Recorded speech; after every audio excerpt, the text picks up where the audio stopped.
e ki e pongpong fo o koeni. Tawa o sia mai e pongpong fa kola koeni. E family ku ke mea mai me he fetu ke hu ke mea mai me ai. Fa fetai lahi ko ngā ko tātua ta mai ai mo ui ki he pongpong Sapate honflu i mahina o tau koeni fa fetai lahi. Ko tari pe ko fa fetai pe ke o tua. Ni arofa uta ma o whainga maari. Apa lahi whoki ngahi loto whare ko toa peo e loto o ko tau mau nasi whakataha e pongpong koe ni. Hangi ko Talitali ko whaia ke kamata e pongpong koe ni. Talitali ki moutolu mo mea mai me whetu ke he pepu ke mea mai mea ke ta inasi whakataha ke reo ofa e otua. Kai ke tue whutoro loa e taimi ka tupe mua ke ta wakai whakataha pia mo koe ki he wholofola he pongpong koeni o kou tō mai ke whai mea i a tokoni. Pea mo e pōpō kungha koe hala whanonga o ta whanonga i he mo ui. O kou tō ia mi he tohe ngai sāme e te rita, pea koe watolu o e wahe, ko hoku ai au pea no whārea. Te uka matalau pea, pa kome vesko ni kui vespe ono, pa te ulau katoa pea e re sini. Kaka vespe e whai mea i e wharatolahi e pongpong koe ni. Ai au pea no whārea. Ko hoku tauhea si hova i kai te umasiwa, o ne whatoto au i he ngahi ngowe, lau mau i o ku ne tatake au ki he vee vai o ku tafe maarie. O ku ne whakamau i hoku lau maarie o ku ne tatake au i he ngahi hala oi maono ni ko hi ko hono huawha. Io, ne ongo e ku ewa he tere a oi malu e mate e i kai te umarawa he ki kovi. E oku ne ia te au, ko ho wa a kau mo hotoko o ku na whakawhia maria i au. O ne teu ai keinanga anga ma aku i he a o hoku ngai whiri. O ke pani ake hoku uru ai lolo o ku whonu maho hua a eku i pō. Pea koe vesi whao si rewa. Koe moni e mui ia te au ai lei mo e alo o wha i he aho kotoa pē o eku mo ui ia te unofo i he whare o Sihova o laui kuonga. Whawhita, o kore we mua ke ta hanga whakataha ki he lotu ke kamata aki a ene wholofola pa mo nere ofa he pongpong koe. E klerei mau whawhita i lahi koe uhi. Koe pongpong i tai loa e pongpong koe ni. Ke mau tūta mai ai ke hongofuru i mahina o i mahina koe ni siso. O mau whiwawakai a ke ngahi loto whare kotoa pē i he mo uini mau mau kakatoa pē e mo ui. Eki e neonga e whai wholau o ku hake pe au tā hifo he ngai tere au e mate. Kai whawhetaha i o tua kui hanga o whaki ki mau tolu o mau kawai i he pongpong i whau koe ni. Whawhetaha i mua o tua wholau ku ke waka mai ai. A kosperi he pongpong koe ni ke mau whanongo ki hore o mesi. Eki whaitau pe kina mua si kainga o nau whanongo mai me ata ke he o e whanonga ana. Kai tau pe kina whautuitu kina o tolo. Ilo anai mea te mau whawata he pongpong koe ni. Tō atu pe mua tua ke mau whafoki pe ka te koe le reiro me langangi. Wha te unga pe a whiona siso klaisi ka mau whamoi. E meni. Whawhetai lahi. Koe tāno aini a te vita. Pa koe ne whakamo ni e ni hoi ki whanonga he pongpong koe ni. Ki he ofa e o tua whai ki he ne mo'i. Tapu pe a moe. O tua mafi kuke a whio hata loto ngā. Tapu ki he ngai loto whare loto he pongpong koe ni. Ka whātolo atu mua. Ma wai whainga maari e lelei koe ni. Ke mau oatua e reo ofa e o tua ke tapa kotoa peu ke mea mai mea. Whawhetai lahi pa koe wholofola pē te whai mea ia tō e wharato lahi ke pongpong koe ni. Wai pe mua e ki kawenga ko tō mai pa ko tō pe ia pe me vesi ulaki. Ko hoku tahu ia Sihova i kai teu masiwa. Ko hoku tahu ia Sihova i kai teu masiwa. Whawhetai lahi hoi ki whanonga he pongpong koe ni. Lahe ngai o whanonga e mo iku tau tō ki tau tolo e ngai o whanonga e mo weni. O tau whaa ki tau tolo ki ai. Kai tūpe mua ke uhanga o mai e ongo fiefia kon he pongpong koe ni. O ku lere mai mo tamasiko seso kasi o waka atoa ki tau tolu. Kawenga, kohaku tahuia siova, ika I teu masiva.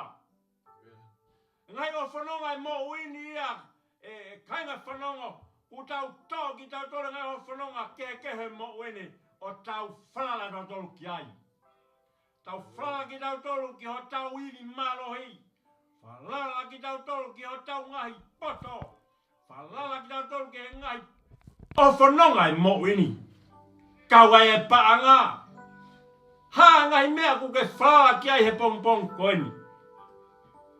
Kai whawhetai lahi. Uhanga he tōtaha koeni. Ko te vita o ni hanga whakamahino ma poku ni hanga whakamaoni mai a ene tui. Ai alo ofai o tua whai ki hene mo ui. Kai tūbe mua hoi ki whanonga ke hifo. Ke ngai poini te o mai pe koe whanonga lahi a ki hota hala whanonga.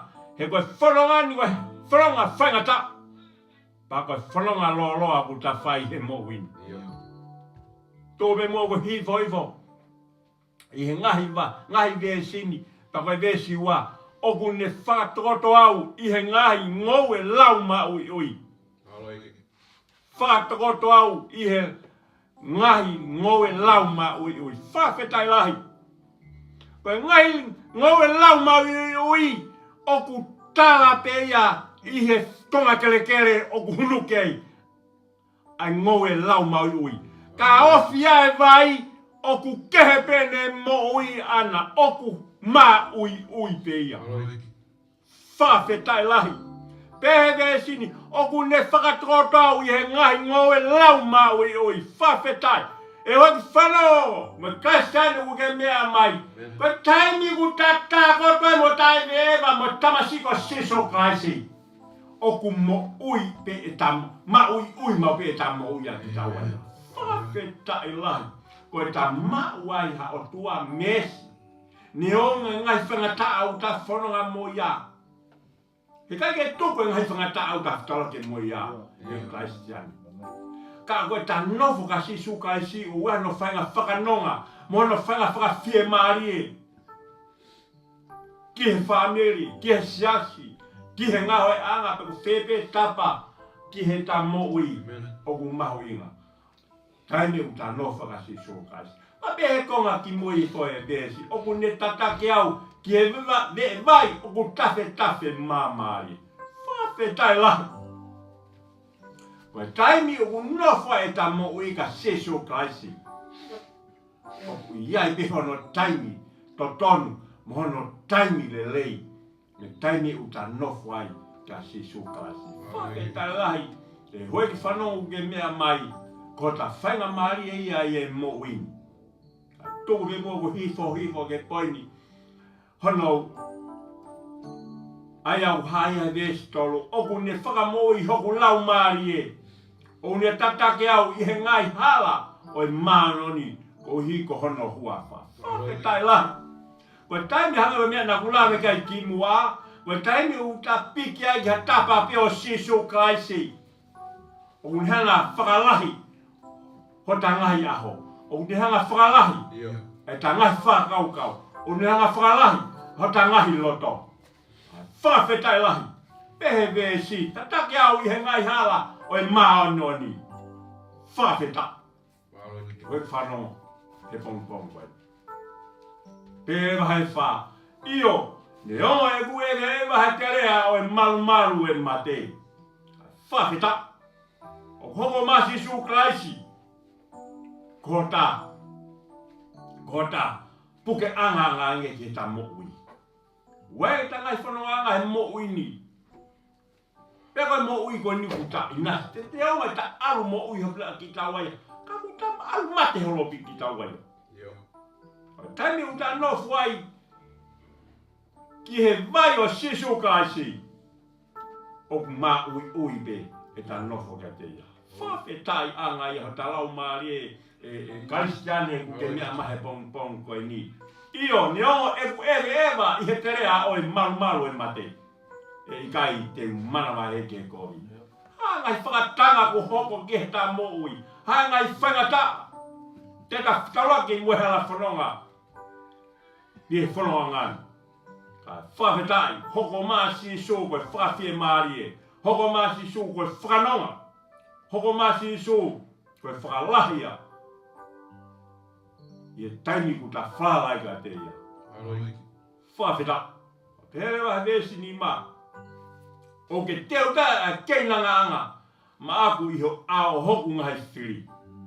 Whawheta la, o wai ngahi, i whetu pe mo ngahi, i tāpua ke anga he otua teu, ma e tōtaha ku nofo kia te ia. Ko ia i hoi whanonga whawheta i pakota whainga maria ia i mo wei. Hei kai ke tatoi ma o mihata ma, mohata ma lohi. Mihata poto, pe koe hata whahinga. Whano au ta whlala ka te ia. Au tā mai e te vita heni. Ke ta whlala, ka kato, kia Sisu Christ. Whawhetai. Oku ke pani aki hoku ulu ai lolo. Ko ia koe lolo ko ia. Hei kai ke toi pani a ke haka kai. Oku whaweve ua. E nau mou ka te ia. Oku pani be e Sisu aki nau tola ka kai. U nau unu mai hono koto aka te ia. Pa e ma ui ui. Hangewa wholofola ko ne hanga whamahino mahe pong pong koe ni.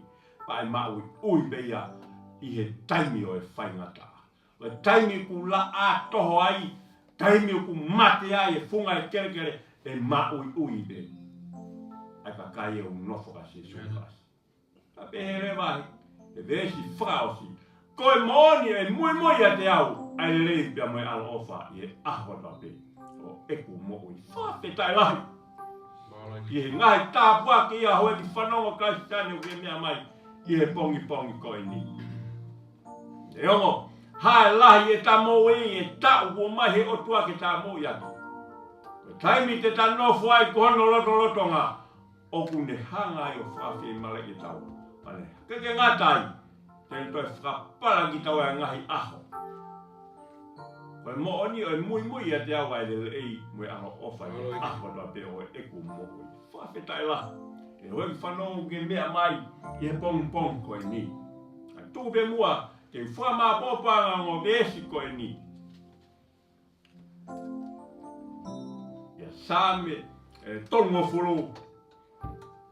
Ia koe mahe vesi ula ki ai au pehe. Anu whāra teu whawhetai ka te koe Jehova. He ko ke hiki hake au. Ia na i kai te ke tuku ke fiefia aho ko ngai whiri ki a te au. Whawhetai. Konga momo ai vesi teu whawhetai ka te koe. E Jehova. Historia tangata kongo te vita. Tangata. Le whawheta ia nei moui ki a Sisu. Pea hanga e Sisu o tāpue kina nei moui. Ko iai koe whamone a te vita ki he nei moui. Te whawheta i ka te koe Jehova. He ko ke hiki hake au.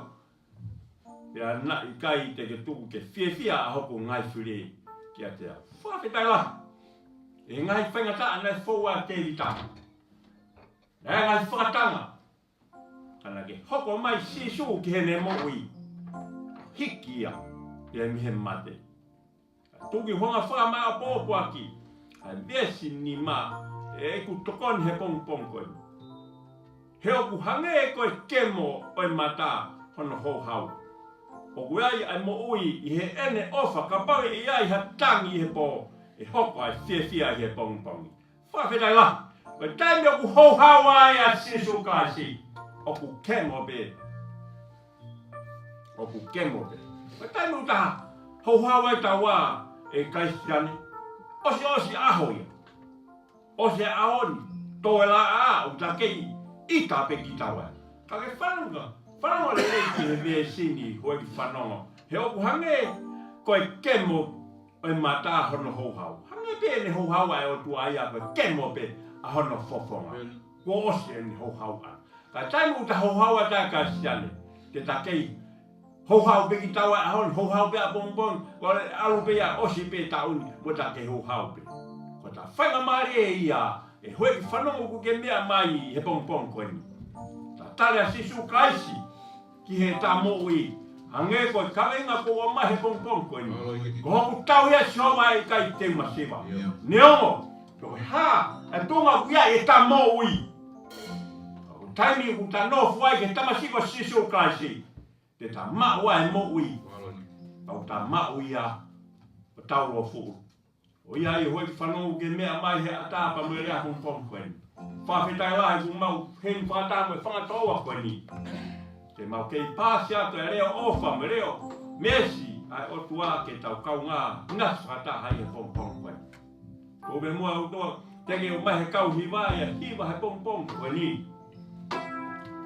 Ko me mua e hoi whanau ke mea mai. Whanarau roto ki he besi pa moe pahe koe ni kua waka mai a he o tua teke matore pong koe ni. O tau ea si hoa I kai te masiva. Ko ha be ha tuonga te o ta iai he tai min. Pio ku ta masiva wha kau. Pa ku ta masiva whakaloto. O ta masiva wha tuonga pe o mo weni. Whawhetai ko ta amana ki e. Ko hoku tau hia si hoa. E kai te masiva. Whawhetai la. Ia ro tonga o mai he kau. Ta me ani e hiva ta waki pong kai. Ta waki e to hona ta ngai no to pong kai. Ko be mo ke whakakei koe. I taimi no be koe minite taha te whai a lotu ka te koe pong koe. Me whetuku ke mea mai mi ai. Whawhetai la. Me whainga maria ku mai he otua. Ke ta kau ngā whai nasi ai. Te pong koe. O ia. O tonga o mai he kau hiwa. Te he pongi koe. O whakakei koe. Whakarana roto. He tui e ko taha koe ko te rita. Ea moe aro ofai, o tua o whai ki here mo ui. Tā bua ki ia te rita. Here mo ui. Whawhetai la. Tau ke e ko koe. Tangata tau mea te rita e hake ke ko te rita ko tau ai ko. Whainga maari e ia hoi whanonga ko koe. Te whai e lotu. Koe koe mea me reke tō kuke mea me ni ai. Whai te lotu no. Pong koe ni. Ere rei ku mau whawhetai lai koe whainga maari e ia mo ui. Wha maro lai kare koe. Kei. Ha mai hore o wha. Mau nasi ai ki mau toru ana hala atu e. Maro mua siesu e o whala. Mau laga I he pongi kou koe ni. Mahina rongo mo furu e whanoanga e ta koe ni. Maro mua sisu e o whalahi maulawe ai. Kume moa tua si kaina whanongo kau mea mai whataru ki mau toru he mongkonu koe. Eo e o tua o keke mau maheni ke ku mau toto ka mau toto he ofa e a fiona. Kume moa tua ke whawa atu he mongkonu koe. A mea ku nau unu mai ai ke nau whanongo he reo keso e a fiona. Whainga mekina whahoi tuitui e nau mui. Kume tua ke nau tari kakato e a fiona. Ka basa ia ke nau whai whau whai. I taimi I tante. Oi ai o tua. Mea kotua pe o tua ke mau fua tua he mongkong koe. Kume mo tua ke mongkong ai ke ki toa kaha pe a fiona. Wapa pe o alo ia sisio klasi. Ka hoa mau whau